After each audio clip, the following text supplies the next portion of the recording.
Mon podcast IMO.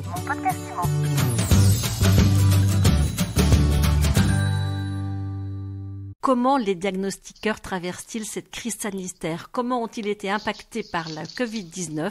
On en parle tout de suite avec Yannick Henouche, le PDG du groupe Exim. Yannick, bonjour. Bonjour.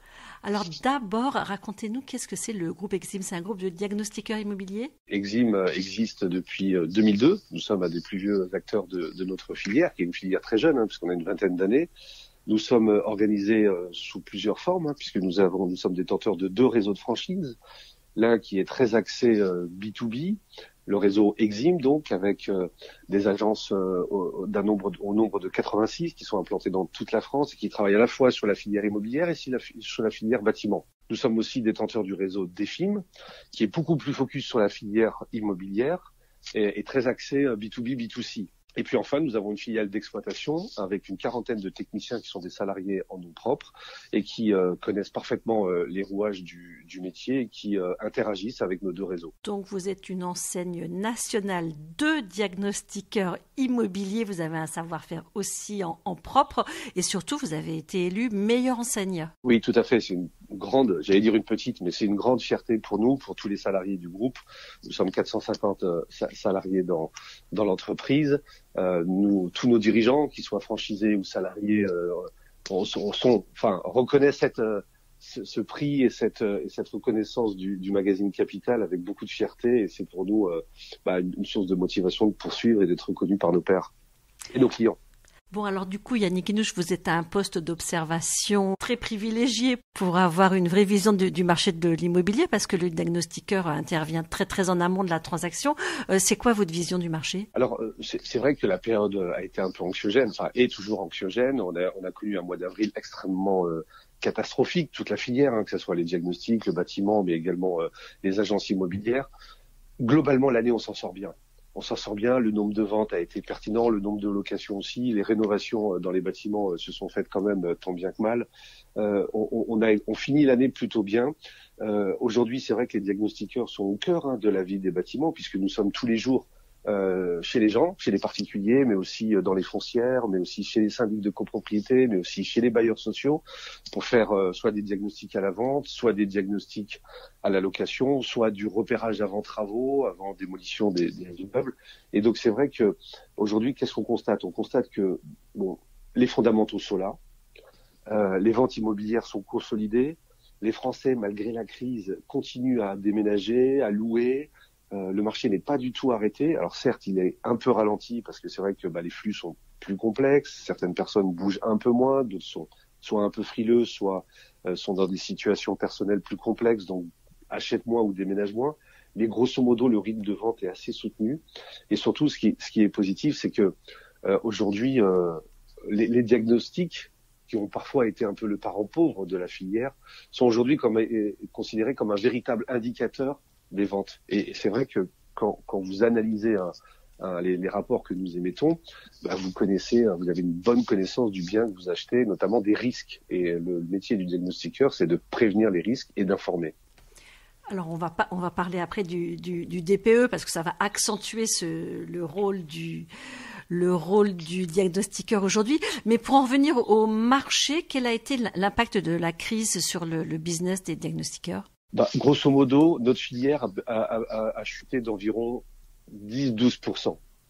Alors certaines enseignes ont mieux résisté, certains groupements sont mieux organisés parce que on fait plus de commerce, parce qu'on a un marketing un peu plus puissant. C'est quand même le cas chez Exim. Nous n'avons subi qu'une baisse de 4% du chiffre d'affaires sur 2020 par rapport à 2019. Mais grosso modo, on a eu une crise qui nous a beaucoup moins impacté que d'autres filières, forcément la restauration, le tourisme, etc. Et on peut dire qu'on s'en sort vraiment bien. Et nous sommes toujours en interaction avec tous nos partenaires, que sont notamment les agents immobiliers, et qui interagissent avec nous de manière tout à fait forte. Et on essaye d'être à la fois rapide pour les aider, parce que vous savez que aujourd'hui, si on n'a pas un DPE, on peut pas passer une annonce ni sur Internet, ni passer une annonce sur une vitrine. Et donc en fait, on essaye d'être à l'écoute de nos partenaires et de répondre très rapidement et très diligemment à leur requête pour qu'ils puissent faire leur métier de transactionnaire ou de location de logement. Vos recettes à vous pour avoir limité la casse au-delà du marketing? Moi, je vais d'abord rendre hommage à nos dirigeants. C'est d'abord des dirigeants ultra motivés. On a un réseau de franchise chez Exim comme chez Delphine où les dirigeants sont très impliqués dans leur entreprise.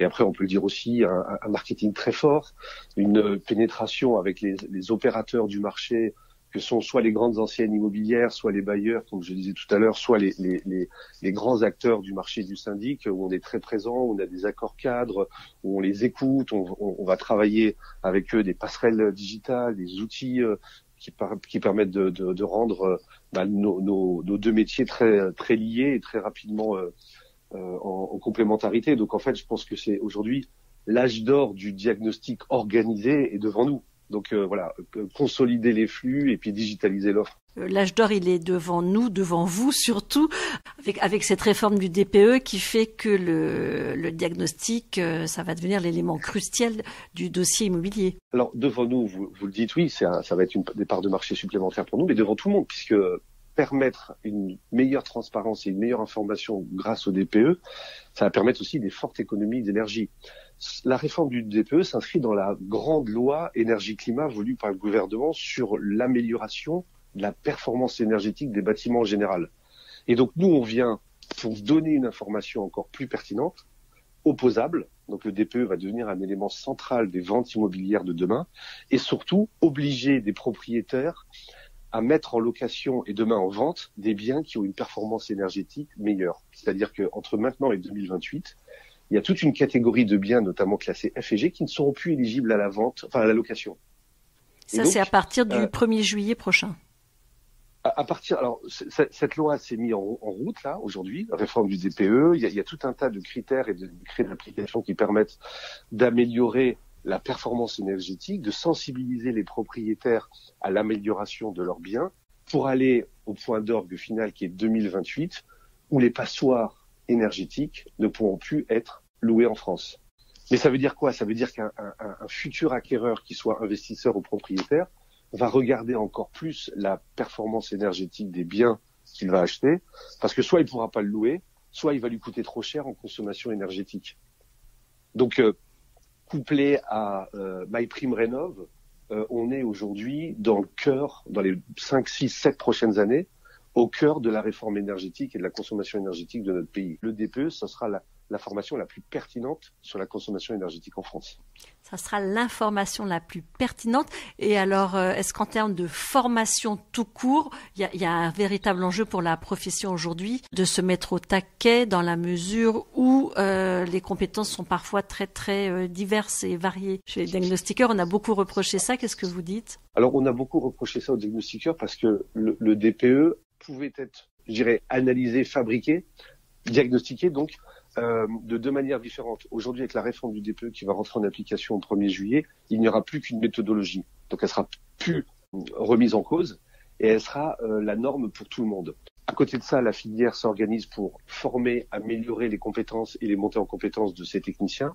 On a ouvert aussi beaucoup de programmes de formation parce qu'aujourd'hui, notre filière pourvoit des emplois. C'est-à-dire, on a mis à peu près 1000 diagnostics, 1000 postes à pourvoir de diagnostiqueurs en France, au sein des petites entreprises comme des grandes entreprises de notre secteur. Donc aujourd'hui, non seulement on a un environnement légal qui est plus clair, notamment avec la réforme du DPE, et on a un marché qui est porteur, puisqu'on a besoin de bras et de cerveaux pour les réaliser. Aujourd'hui, on est dans une filière qui est accessible à beaucoup de monde parce qu'il faut suivre un parcours de formation qui permet d'être certifié sur nos métiers. Donc gaz, électricité, amiante, carrez, etc.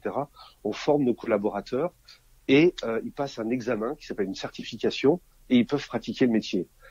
Très souvent, on s'aperçoit qu'on a un gros corpus autour des gens qui viennent de l'univers du bâtiment et de l'immobilier, parce qu'ils ont les connaissances à la fois techniques. Mais alors ça peut être des anciens vendeurs de chez des enseignes de bricolage, ça peut être des anciens agents immobiliers, ça peut être des anciens ouvriers du BTP ou des artisans du BTP qui viennent se recycler ou trouver des nouveaux débouchés de carrière chez nous. Et c'est vrai que on est ouvert à tous, puisqu'une fois qu'on est formé, on est certifié. Mais c'est vrai que la connaissance à la fois du bâtiment, des matériaux, des technologies, des chaudières, des tableaux électriques, etc., c'est plus simple pour appréhender notre métier. Derrière, vous développez sous forme de franchise. Alors nous, on se développe sous forme de franchise à travers nos 2 marques, Exim et Defim, et en propre avec des sociétés qui appartiennent à notre maison mère. Parlons des franchisés, c'est quoi le profil d'un franchisé qui opte pour le diagnostic? Alors c'est d'abord quelqu'un qui a envie d'entreprendre. Parce que quand on est franchisé, on est chef d'entreprise. C'est l'envie d'entreprendre, l'envie d'être indépendant, l'envie de travailler dans un secteur qui est réglementé. Donc nous, la grande force de notre métier, c'est que on a besoin de nous de manière impérieuse. Aucun notaire ne peut passer un acte sans diagnostic immobilier. Aucune société de location ne peut louer un bien immobilier sans diagnostic immobilier. Aucune foncière ou aucun promoteur ne peut rénover un bien immobilier sans qu'il ait fait appel à nous pour qu'on puisse faire du repérage amiante avant travaux. Donc on est au cœur de la vie des bâtiments et de la rénovation, de la vente et de la location des bâtiments. Et donc aujourd'hui, il faut donc appréhender ceci, c'est-à-dire que c'est un métier réglementé. Il faut se former. Il faut connaître la réglementation et puis il faut aussi avoir une certaine rectitude. Donc il faut être entrepreneur et très rigoureux. Dernière question, Yannick Hénouche. En tant que PDG d'Exim, là on arrive fin janvier. Comment vous sentez le marché sur 2021 ou en tout cas sur le premier trimestre? Ça va être un peu plus difficile que l'année dernière, encore un petit peu plus difficile que l'année d'avant. Le marché bancaire et des taux d'intérêt est quand même toujours au rendez-vous, ce qui nous facilite quand même les transactions. La réglementation est favorable à l'immobilier en termes d'investissement. On a quand même la taxe d'habitation qui a été dégrévée pour beaucoup de particuliers. On a donc ce que j'évoquais, les taux d'intérêt qui sont bas. On a une appétence pour l'immobilier parce qu'il y a beaucoup de supports d'investissement qui sont aujourd'hui pas du tout disponibles. Il y a du cash dans l'économie. Les journalistes nous disent assez souvent que les Français ont épargné en 2020. Alors si c'est pas en 2021, ce sera en 2022, mais il est probable qu'en 2021, il y ait des réflexes d'investissement dès qu'on sortira de cette crise. Et nous, on anticipe plutôt un bon deuxième semestre et un premier semestre en consolidation et en attente. Merci beaucoup Yannick Hénouche. Je rappelle que vous êtes PDG du groupe Exim. Merci beaucoup. Mon podcast IMO.